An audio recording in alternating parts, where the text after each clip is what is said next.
안녕하세요. 자, 6월 4일에 치러진 6월 모의평가. 시험 끝나고 나서 뭐랄까 여러 생각 드셨죠?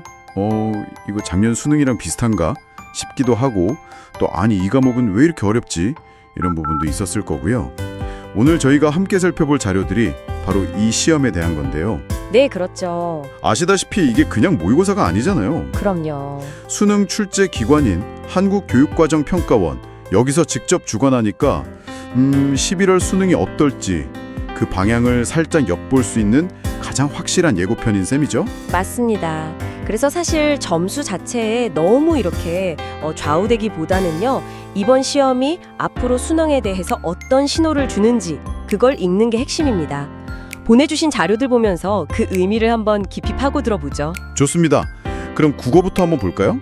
자료들 보면 많이들 그러시던데 EBS 연기율 높았다는데 왜 체감은 어려웠지? 이런 얘기 많아요.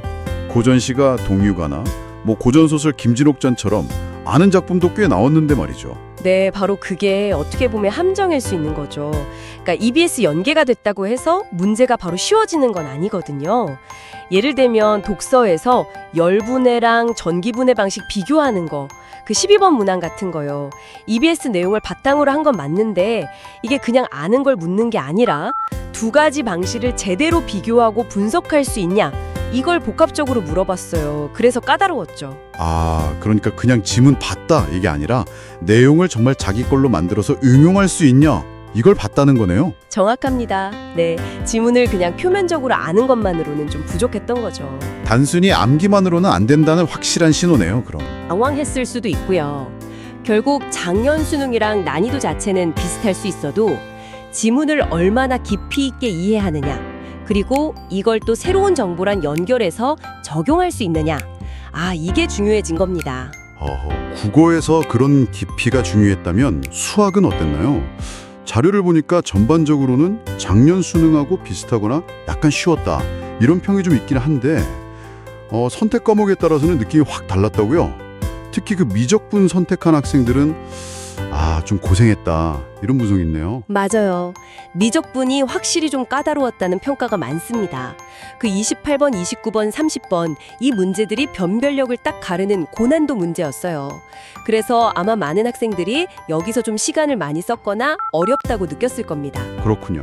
반면에 이제 확률과 통계는 작년이랑 비슷했다, 이런 평이고, 기하는 오히려 약간 쉬워졌다, 이런 분석도 있고요. 뭐랄까 선택 과목에 따른 유불리 문제는 여전히 좀 생각해 볼 지점이죠. 여전하군요, 그건. 근데 공통 과목은요? 근데 더 주목해야 할 게 사실 공통 과목 22번 문제, 지수함수 로그함수예요. 그 문제요? 네, 이 문제가 엄청나게 어렵다, 계산이 복잡하다 이런 거라기보다는요, 접근 방식 자체가 되게 낯선 유형이었어요. 생소한 거죠. 그래서 문제 자체의 난도보다는 딱 봤을 때 이거 어떻게 풀어야 되지? 하는 그 낯섦, 거기서 오는 심리적 압박감이 꽤 컸을 거예요. 그렇겠네요. 그러니까 맨날 보던 유형이 아니니까 당황해서 더 어렵게 느껴지는 거군요. 그렇죠.